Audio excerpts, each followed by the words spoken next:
ወልድኪ ነፍሳት ሶባራየኪ በእሳተ ኩነኔ ዘሃሙ ማርያም ትብሊ በንቲ አዎሙ።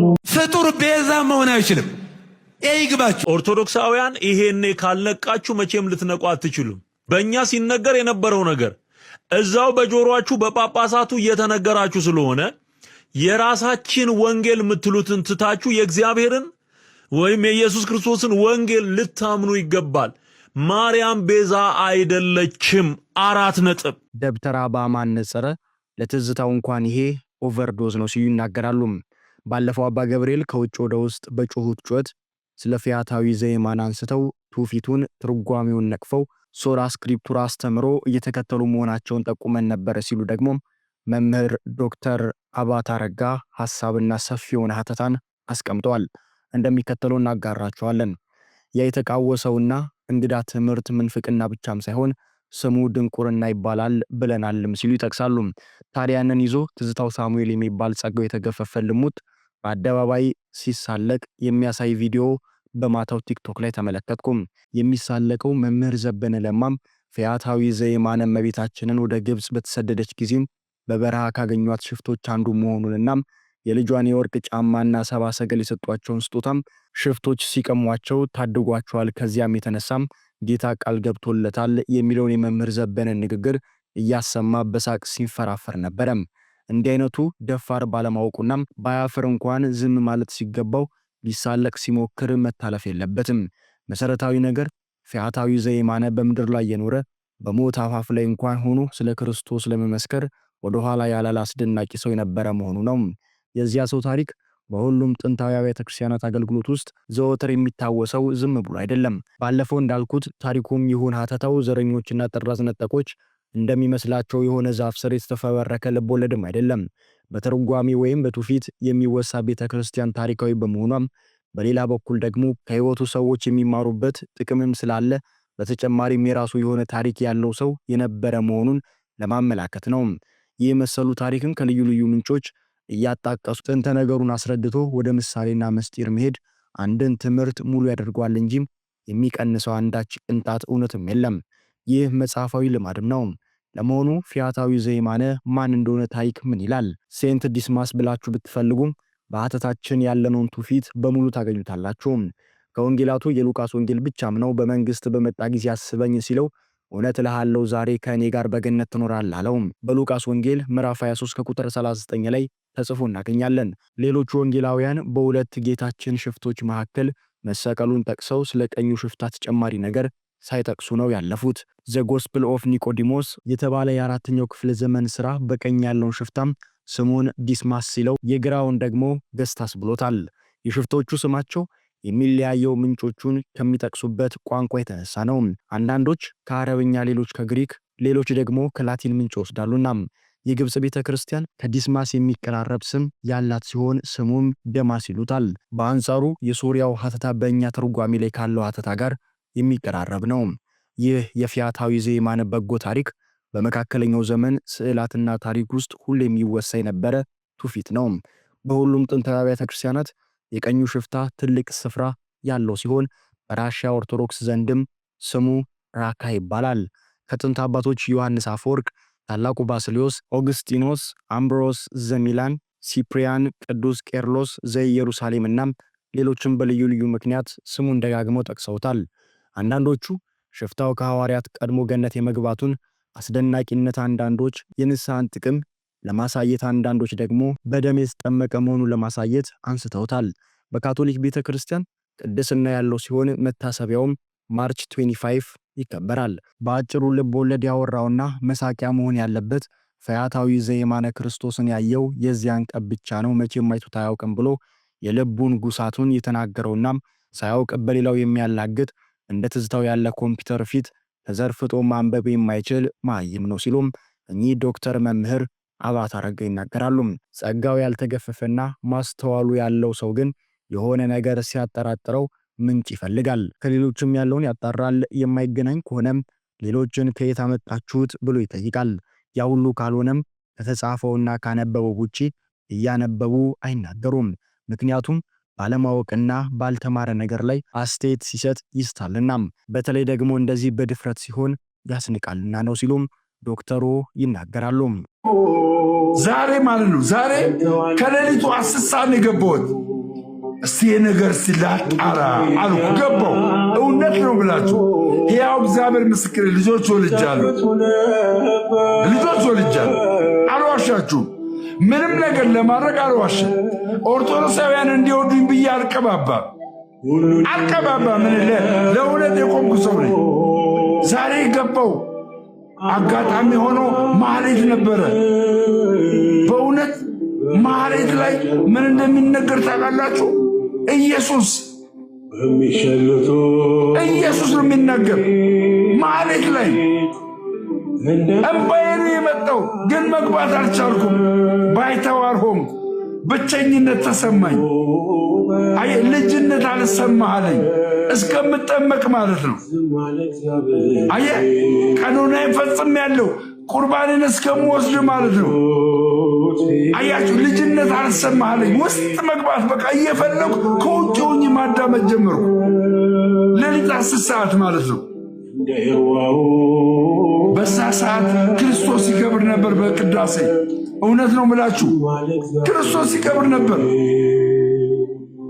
ግን ኦርቶዶክስ ላይ ስሟ ጠፋ። አቤት ስሟን አጠፉት። ጌታ በሚያውቀው ስሟን አጠፉት። እውነትን ነው ምላችሁ የሌለችበትን አለች ተባለች። ለ3000 ዓመት ክርስትናን የጠበቀችልን ለ3000 ዓመት በእውነት መጽሐፍ ቅዱስን እንድታነቡ ያደረገችን እቺ ቤተክርስቲያን ስሟን አጠፉ። ከውጭ የመጡ ገባችሁ? ከውጭ የመጡ አሁን ግን መክሊታችሁን ጥላችሁ እየተንከራተታችሁ ያለ አንድ ሌላ ቦታ አንድ ኤ ቸርች አንድ ቢ ቸርች አንድ ሲ ቸርች እየገባችሁ ያላችሁ ሰዎች ኑ ወደዚህ ወደ ተዋሕዶ ቤተክርስቲያን፣ ኑ ወደዚህ ወደ ቅድስት ቤተክርስቲያን። እውነቴን ነው የምላችሁ ኑ ወደዚህ ቤተክርስቲያን። እረፍት ናት። ጌታ በሚያውቀው ዛሬ እንዴት ፊቴ ምን ወሳም እንደሆነ ከሰውነቴ አኳያ የምነግራችሁ እውነት። ኑ ወደዚህ ቅድስት ቤተክርስቲያን። እውነቴን ነው የምላችሁ እውነተኛ የሆነው ክርስቶስ ኢየሱስ ከድንግል ማርያም ሥጋን ነስቶ የመጣ ክርስቶስ ኢየሱስ የዘላለምን ሕይወት ወዳገኛችሁበት ክርስቶስ ኢየሱስ ቅዱሳን ወደ ተጋደሉበት ራሳቸውን በዘይት ወደ ጠበሱበት ስለ ክርስቶስ ብለው መከራ ወደ በሉበት ወደ ተጋደሉበት ወደዚህ ቅዱስ ኑ ህብረት እናርግ። ኑ ግንዱ ላይ እንጣበቅ። ኑ ዛፍ ኑ እንጣበቅ። ቅርንጫፋችን እዛ ላይ ፍሬያማ ይሁን። እውነት ነው የምላችሁ።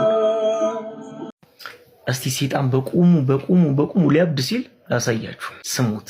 መለከታችሁት ደምረው ወደ ኢትዮጵያ ኦርቶዶክስ ተዋሕዶ ቤተክርስቲያን ሄዶ ቦሌ መድኃኔዓለም ይመስለኛል ስመ ክርስትና ተሰጥቶት እማፈ ደቂቅ ወሕፃናት አስተዳለው ከስባተ ተብሎ ምስባክ ተሰብ አያችሁ። አንድ ነፍስ ወደ እግዚአብሔር መንግስት ሲመጣ ምን ያክል ሰይጣን እንደሚፍጨረጨር ሶሻል ሚዲያውን ሁሉ አጨናንቆታል። ሰይጣኖች እንዲህ በቃ እየጮሁ እንዲህ እየተረበሹ መንፈሳቸው ሁሉ ተመቷል። ግን የመዳን ቀን ዛሬ ነው። ስለዚህ ጊዜ ሳይረፍድ ወደ ቅድስት ቤተክርስቲያን ተመለሱ ነው የምላችሁ። አደራ እናንተ እዛው ገድል እንደዚህ ነው፣ ድርሳን እንደዚህ ነው እያላችሁ ጊዜያችሁን አሳልፉ። የገባው መንፈስ ቅዱስ ግን የተገለጠለት እንደዚህ ወደ እግዚአብሔር መንግስት ይፈልሳል። ስለዚህ ፕሊስ እባካችሁ ጊዜያችሁን አታባክኑ። ወደ ትክክለኛይቷና ወደ ቀጥተኛይቷ መንገድ ወደ ኦርቶዶክስ ቤተክርስቲያን ተመለሱ። ሰው ዛሬ መልስ ልስጣችሁ።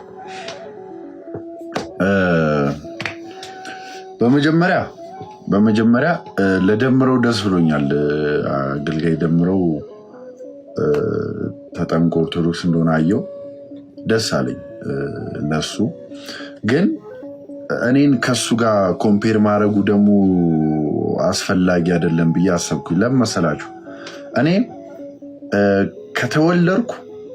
ከተወለድኩ እስከ እርገቴ ድረስ በሙሉ ወንጌል ቤተክርስቲያን ነው ያደግኩት። በቸርች ነው ያደግኩት። በፕሮቴስታንት ቤተሰብ ነው ያደግኩት። ከተወለድኩ እስከ አደግኩ ድረስ እስከ አሁን ድረስ ነው የምላችሁ። አገልጋይ ደምሮ ጋር ላይ ኮምፔርን ለምን እንደማልደረግ ነው የምነግራችሁ። ፕላስ እሱ ኦርቶዶክስ ነበረ፣ ከዛ ፕሮቴስታንት ሆኖ ከዛ ድጋሚ ነው። ሰው ስርዓቱን ያውቃል፣ ያለውን ነገር ያውቃል። እኔ ግን ኢቨን ነው የምላችሁ፣ ኢቨን እግዚአብሔርን ነው የምላችሁ። ለምን የኦርቶዶክስ ቤተክርስቲያን ጋር ለምን ሰው እንደሚያማትቡላ ያወቁት እዚህ ቲክታክ ላይ ነው። እግዚአብሔርን ነው የምላችሁ።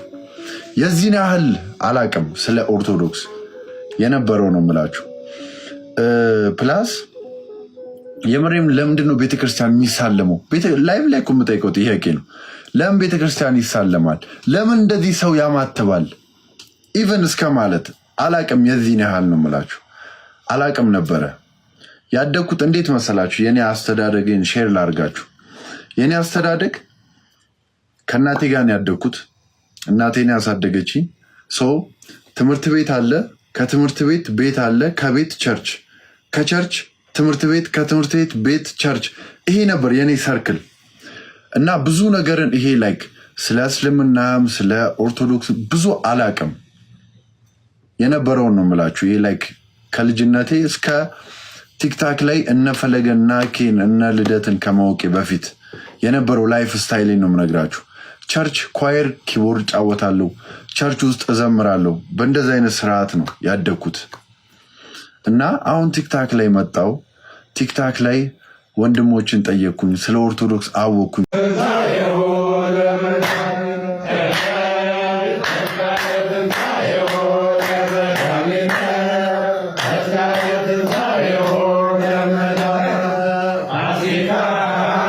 እስቲ ከቻላችሁ ኮፒ ሊንክ እና ሼር አድርጉት ከ20 ጊዜ በላይ። በኮሜንት ላይ ደግሞ ካህናት ክብራችን ናቸው እያላችሁ ጻፉ። እንግዲህ ሰሞኑን በዚህ በቲክቶክ መንደር የሚዟዟረውን ይሄ ካህናት ሲበሉ ሲጠጡ የሚለቀቁ ቪዲዮዎች ምንነት እንነጋገራለን።